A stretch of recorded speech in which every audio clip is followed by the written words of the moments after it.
Mga kwentong simple, ngunit may lalim.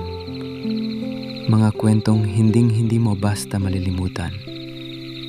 Kaya ngayon, ipahinga mo muna ang isipan. Humanap ng komportableng pwesto.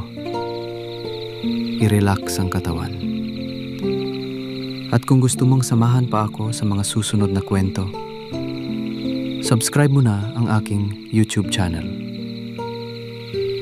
Ngayon, ipikit ang iyong mga mata at makinig sa kwento.